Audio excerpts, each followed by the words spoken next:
पंचदिवसीय दीपावली महोत्सव एवं कथा। धनतेरस। उत्तरी भारत में कार्तिक कृष्ण पक्ष की त्रयोदशी तिथि के दिन धनतेरस का पर्व पूरी श्रद्धा व विश्वास से मनाया जाता है। धनत्रयोदशी के दिन धनवंतरी देव का जन्म हुआ था। धनवंतरी देव देवताओं के चिकित्सकों के देव हैं। यही कारण है कि इस दिन चिकित्सा जगत में बड़ी बड़ी योजनाएं प्रारंभ की जाती हैं।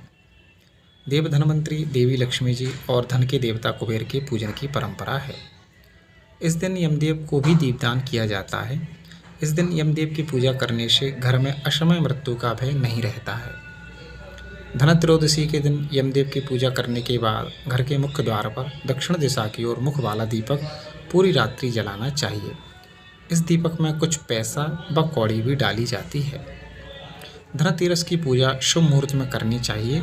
सबसे पहले 13 दीपक जलाकर तिजोरी में कुबेर का पूजन करना चाहिए एवं इसके साथ सप्तधान्य गेहूँ, उड़द, मूंग, चना, जौ, चावल और मसूर हैं की पूजा की जाती है। इस दिन लक्ष्मी जी व गणेश जी की चांदी की प्रतिमा, चांदी की सिक्का, नए उपहार, बर्तन व गहनों की खरीदारी करना शुभ रहता है। प्रार्थना। यक्षाय कुबेराय वैश्रवणाय धनधान्य अधिपतये धनधान्य समृद्धि में देहि दापय स्वाहा। धनतेरस की कथा। एक किंवदंती के अनुसार एक राज्य में एक राजा था। कई वर्षों तक प्रतीक्षा करने के बाद उसके यहाँ पुत्र संतान की प्राप्ति हुई। राजा के पुत्र के बारे में किसी ज्योतिषी ने कहा कि बालक का विवाह जिस दिन भी होगा उसके 4 दिन बाद ही उसकी मृत्यु हो जाएगी।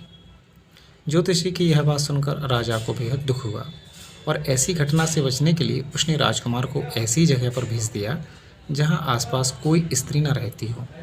एक दिन वहां से एक राजकुमारी गुजरी। राजकुमार और राजकुमारी दोनों ने एक दूसरे को देखा।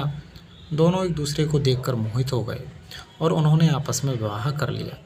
ज्योतिषी की भविष्यवाणी के अनुसार ठीक 4 दिन बाद यमदूत राजकुमार के प्राण लेने आ पहुँचे। यमदूत को देखकर राजकुमार की पत्नी विलाप करने लगी। यह देख यमदूत ने यमराज से विनती की और कहा कि इसके प्राण बचाने का कोई उपाय बताएं। इस पर यमराज ने कहा कि जो प्राणी कार्तिक कृष्ण पक्ष की त्रयोदशी की रात में जो प्राणी मेरा पूजन करके दीपमाला से दक्षिण दिशा की ओर मुँह वाला दीपक जलाएगा उसे कभी अकाल मृत्यु का भय नहीं रहेगा। तभी से इस दिन घर से बाहर दक्षिण दिशा की ओर दीपक जलाए जाते हैं।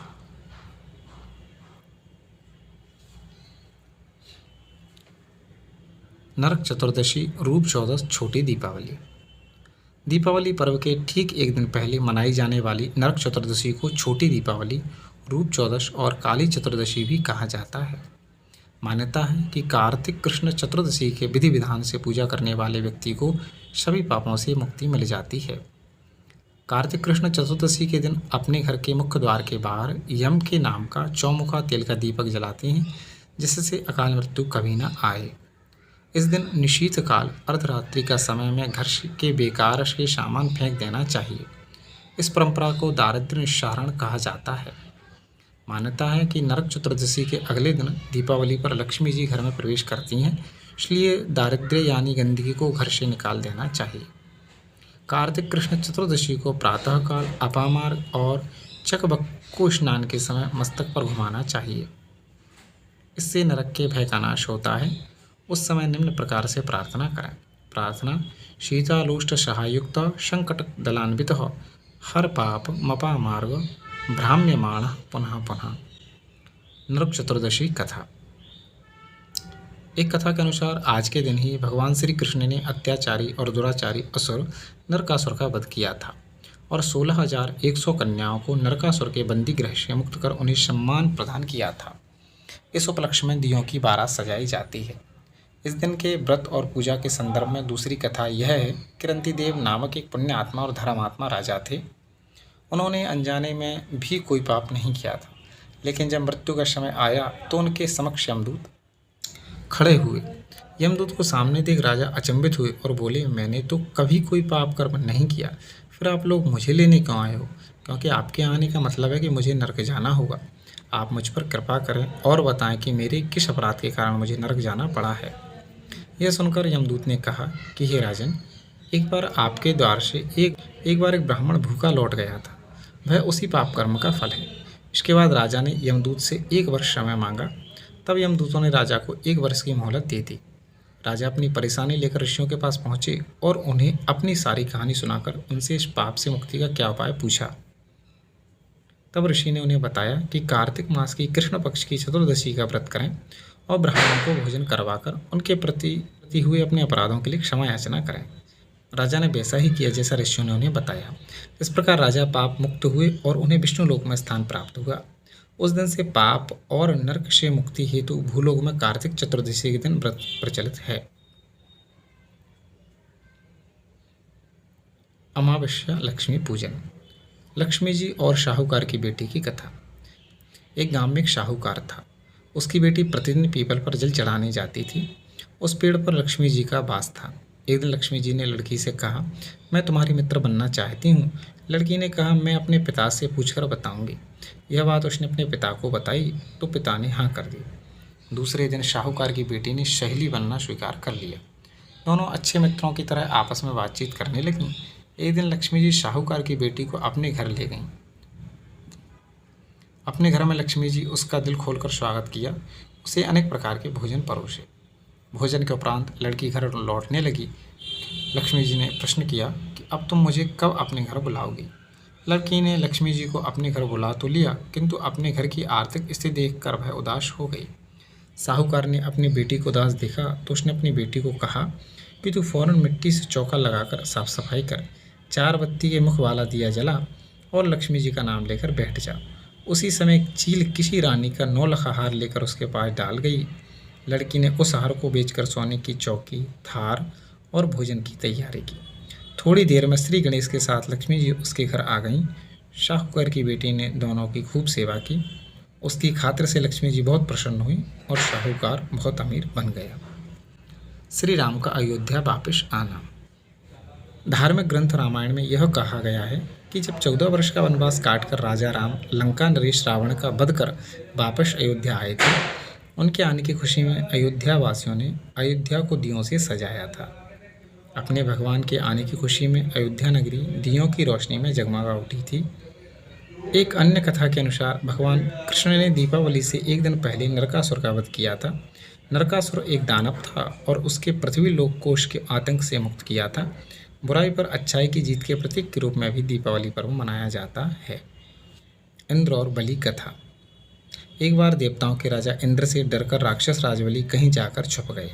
देवराज इंद्र दैत्यराज को ढूंढते ढूंढते एक खाली घर में पहुंचे। वहां बलि गधे के रूप में छुपे हुए थे। दोनों की आपस में बातचीत होने लगी। उसी समय दैत्यराज बलि के शरीर से एक स्त्री बाहर निकली। देवराज इंद्र के पूछने पर स्त्री ने कहा कि मैं देवी लक्ष्मी हूँ और दैत्यों को छोड़कर मैं जा रही हूँ। स्वभाववश एक स्थान पर टिक कर नहीं रहती हूँ, किंतु मैं उसी स्थान पर स्थिर होकर रहती हूँ जहाँ सत्य, दान, व्रत, तप, पराक्रम तथा धर्म रहते हैं। जो व्यक्ति सत्यवादी होता है, जितेंद्रिय होता है, ब्राह्मणों का हितैषी होता है, धर्म की मर्यादा का पालन करता है, उपवास व तप करता है, प्रतिदिन सूर्योदय से पहले जागता है और समय से सोता है, दीन दुखियों, अनाथों, वृद्ध, रोगी और शक्तिहीनों को सताते नहीं है, अपने गुरुओं की आज्ञा का पालन करता है, मित्रों से प्रेम व्यवहार करता है, आलस्य, निद्रा, अप्रसन्नता, असंतोष, कामुकता और विवेकहीनता आदि बुरे गुण जिसमें नहीं होते हैं, उसी के यहाँ मैं निवास करती हूँ। इस प्रकार यह स्पष्ट है कि लक्ष्मी जी केवल वहीं स्थायी रूप से निवास करती हैं जहाँ उपरोक्त गुणयुक्त व्यक्ति निवास करते हैं। गोवर्धन अन्नकूट पर्व। गोवर्धन पर्व प्रत्येक वर्ष कार्तिक मास शुक्ल पक्ष की प्रतिपदा तिथि को श्रद्धा व विश्वास के साथ मनाया जाता है। गोवर्धन पूजा के दिन ही अन्नकूट पर्व मनाया जाता है। दोनों पर्व का अपना अपना महत्व है। गोवर्धन पूजा विशेष रूप से श्री कृष्ण से जुड़े हुए स्थलों पर मनाया जाता है। इसमें मथुरा, काशी, गोकुल, वृंदावन आदि हैं। इस दिन घर के आंगन में गोवर्धन पर्वत की पूजा की जाती है। यहाँ पर गोवर्धन पर्वत उठाए हुए भगवान श्री कृष्ण के साथ साथ उसके गाय, बछड़े, गोपियाँ, ग्वाले आदि भी बनाए जाते हैं और इन सबको मोर पंखों से सजाया जाता है। यह दिन गौ दिवस के रूप में भी मनाया जाता है। एक मान्यता के अनुसार इस दिन गायों की सेवा करने से कल्याण होता है। गायों को प्रातः स्नान कराकर उन्हें कुमकुम, अक्षत, फूल मालाओं से सजाया जाता है। गोवर्धन पूजा। गोवर्धन पूजा के विषय में कथा प्रसिद्ध है। जब भगवान श्री कृष्ण अपनी गोपियों और ग्वालों के साथ गायें चराते थे, गायों को चराते हुए श्री कृष्ण जब गोवर्धन पर्वत पहुँचे तो गोपियाँ 56 प्रकार के भोजन बनाकर बड़े उत्साह से नाच गा रही थीं। पूछने पर मालूम हुआ कि यह सब देवराज इंद्र की पूजा करने के लिए किया जा रहा है। देवराज इंद्र प्रसन्न होने पर हमारे गांव में वर्षा करेंगे, जिससे अन्न पैदा होगा। इस प्रकार भगवान श्री कृष्ण ने समझाया कि इससे अच्छे तो हमारे पर्वत हैं, जो हमारी गायों को भोजन देते हैं। ब्रज के लोगों ने श्री कृष्ण की बात मानी और गोवर्धन पर्वत की पूजा प्रारंभ कर दी। जब इंद्रदेव ने देखा कि सभी लोग मेरी पूजा करने के स्थान पर गोवर्धन पर्वत की पूजा कर रहे हैं, तो उन्हें अच्छा नहीं लगा। इंद्र गुस्से में आए और मेघों को आज्ञा दी कि वे गोकुल में जाकर खूब बरसें, जिससे वहाँ का जीवन अस्त व्यस्त हो जाए। अपने देव का आदेश पाकर मेघ ब्रजभूमि में मूसलाधार बारिश करने लगे। यह देखकर सभी भयभीत हो गए और दौड़ दौड़कर श्री कृष्ण की शरण में पहुँचे। श्री कृष्ण से सभी को गोवर्धन पर्वत की शरण में चलने को कहा। जब सब गोवर्धन पर्वत के निकट पहुँचे तो श्री कृष्ण ने गोवर्धन को अपनी कनिष्ठ का उंगली पर उठा लिया। सभी ब्रजवासी भागकर गोवर्धन पर्वत के नीचे चले गए। ब्रजवासियों पर एक बूंद भी जल नहीं गिरा। यह देखकर इंद्र को अपनी गलती का एहसास हुआ। वे श्री कृष्ण से क्षमा मांगने लगे। 7 दिन बाद श्री कृष्ण ने गोवर्धन पर्वत नीचे रखा और ब्रजवासियों को प्रतिवर्ष गोवर्धन पूजा और अन्नकूट पर्व मनाने को कहा। तभी से यह पर्व इस दिन मनाया जाता है। अन्नकूट पर्व। अन्नकूट पर्व भी गोवर्धन पर्व से ही संबंधित है। इस दिन 56 प्रकार की सब्जियों को मिलाकर एक भोजन तैयार किया जाता है, जिसे 56 भोग की संज्ञा दी जाती है। यह पर्व विशेष रूप से प्रकृति को उसकी कृपा के लिए धन्यवाद करने का दिन है। इस महोत्सव के विषय में कहा जाता है कि इस पर्व का आयोजन व दर्शन करने मात्र से व्यक्ति को अन्न की कमी नहीं होती है, उस पर अन्नपूर्णा की कृपा सदैव बनी रहती है। अन्नकूट एक प्रकार से सामूहिक भोजन का दिन है। इसमें पूरे परिवार व समाज के लोग एक जगह बनाई गई रसोई को भगवान को अर्पण करने के बाद प्रसाद स्वरूप ग्रहण करते हैं। काशी के लगभग सभी देवालयों में कार्तिक मास में अन्नकूट करने की परंपरा है। काशी के विश्वनाथ मंदिर में लड्डुओं से बनाए गए शिवालय की भव्य झांकी के साथ विविध पकवान बनाए जाते हैं। भाई दूज यम द्वितीया पर्व। कार्तिक मास के शुक्ल पक्ष की द्वितीया तिथि के लिए भाई दूज का पर्व बड़ी धूमधाम से मनाया जाता है। भाई दूज को यम द्वितीया के नाम से भी जाना जाता है। भाई दूज पर्व भाइयों के प्रति बहनों की श्रद्धा व विश्वास का पर्व है। इस पर्व को बहनें अपने भाइयों के माथे पर तिलक लगाकर मनाती हैं और भगवान से अपने भाइयों की लंबी आयु की कामना करती हैं। बदले में भाई अपनी बहन की रक्षा का वचन देता है। इस दिन भाई का अपनी बहन के घर भोजन करना विशेष रूप से शुभ होता है। यह पर्व दीपावली 2 दिन बाद मनाया जाता है। इस पर्व पर यमदेव की पूजा भी की जाती है। एक मान्यता के अनुसार इस दिन जो यमदेव की उपासना करता है उसे असमय मृत्यु का भय नहीं रहता है।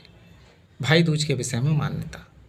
एक पौराणिक मान्यता के अनुसार यमुना ने इस दिन अपने भाई यमराज की लंबी आयु के लिए व्रत किया था। यम देवता ने अपनी बहन को इस दिन दर्शन दिए थे। यम की बहन यमुना अपनी बहन से मिलने के लिए अत्यधिक व्याकुल थी। अपने भाई के दर्शन कर यमुना बेहद प्रसन्न हुई। यमुना ने प्रसन्न होकर अपने भाई की बहुत आवभगत की और उन्हें अन्नकूट का भोजन खिलाया था। यम ने प्रसन्न होकर उसे वरदान दिया कि इस दिन अगर भाई बहन दोनों एक साथ यमुना नदी में स्नान करेंगे तो उन्हें मुक्ति प्राप्त होगी। इसी कारण से यमुना नदी में भाई बहन के साथ स्नान करने का बड़ा महत्व है। इसके अलावा यमुना ने अपने भाई से वचन लिया कि आज के दिन हर भाई को अपनी बहन के घर जाना चाहिए। तभी से भाई दूज मनाने की प्रथा चली आ रही है। भाई दूज विधि विधान। भाई दूज पर्व पर बहनें प्रातः स्नान कर अपने इष्ट देव का पूजन करती हैं और भाई के आने पर उसे उपयुक्त स्थान देते हुए चावल के आटे से चौक तैयार करती हैं। इस चौक पर भाई को बैठाया जाता है। बहनें भाइयों के माथे पर तिलक और हाथ में कलावा बांधती हैं। भाई की हथेली पर बहनें चावल का घोल लगाती हैं। उसके ऊपर सिंदूर लगाकर कद्दू के फूल, पान, सुपारी, मुद्रा आदि हाथों पर रखकर धीरे धीरे हाथों पर पानी छोड़ते हुए मंत्र बोला जाता है और भाइयों की आरती उतारी जाती है और भाइयों की आरती उतारती हैं। भाई को माखन मिश्री खिलाती हैं। भाई अपनी बहन को उपहार देते हैं। संध्या के समय बहनें यमराज के नाम से चौमुख दिया जलाकर घर के बाहर दिए का मुख दक्षिण दिशा की ओर करके रख देती हैं। देश के अलग अलग हिस्सों में इस परंपरा में कुछ न कुछ अंतर आ ही जाता है।